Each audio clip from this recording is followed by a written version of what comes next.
Grand loup et petit loup, la petite feuille qui ne tombait pas, de Nadine Brincosme et Olivier Talec.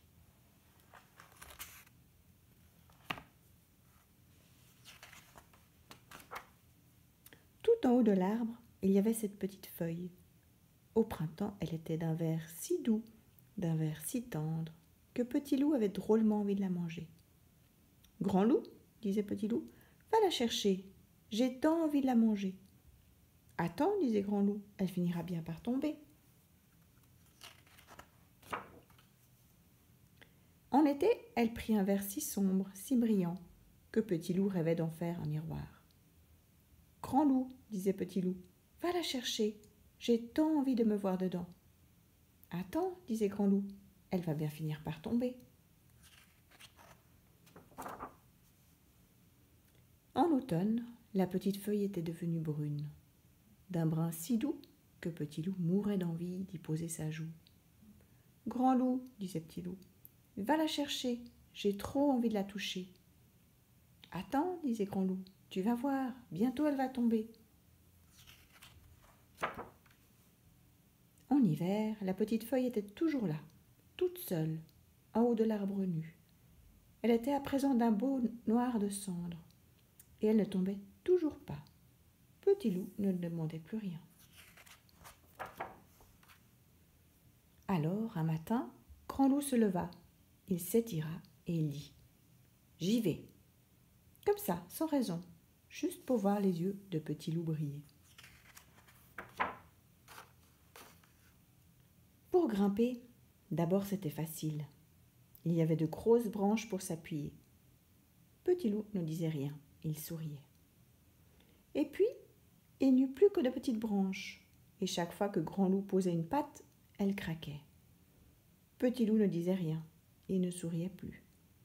Il commençait à se demander si ça valait vraiment la peine pour une si petite feuille. Plus haut encore, il n'y eut plus de branches du tout. Rien que le tronc pour s'agripper, et la neige qui faisait tout glisser. Une fois, Grand Loup faillit tomber. En bas, Petit Loup ne disait toujours rien. Il avait peur. Il était sûr maintenant que ça ne valait pas la peine. Tout ça pour une si petite feuille. Alors, là-haut, tout près de cette petite feuille qui ne tombait pas, Grand Loup tendit le bras. Du bout des doigts, il la toucha. Juste le bord. C'était si doux, c'était si tendre. Grand Loup sentit trembler au fond de lui. C'était bien une feuille pour Petit Loup. Il fallait l'accueillir. Alors, Grand Loup tira. À la seconde où elle se détacha, la petite feuille tomba en miettes entre ses doigts. Les miettes rouges et dorées descendaient lentement dans le soleil couchant, vers Petit Loup, là-bas. Et Petit Loup regardait venir vers lui cette pluie d'étoiles si douce.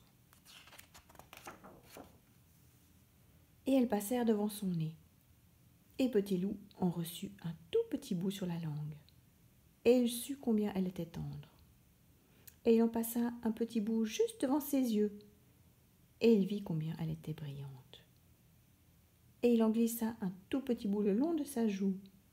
Et il sut combien elle était douce. Et il en frissonna longtemps. Et elles s'en allèrent plus loin, très loin. Puis il ne vit plus rien. Alors Petit Loup leva les yeux. Là-haut, immobile, Grand Loup le regardait. Il souriait. Grand Loup se mit à descendre, d'abord par le tronc, plein de neige. Petit Loup ne disait rien. Puis par les petites branches qui craquaient.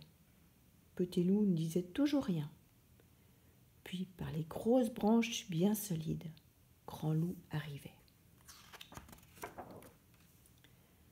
Petit Loup attendit qu'il soit bien là. Alors il dit « Jamais je n'ai rien vu d'aussi joli. » Petit Loup sourit. Grand Loup sourit aussi. Oui, ça valait vraiment la peine.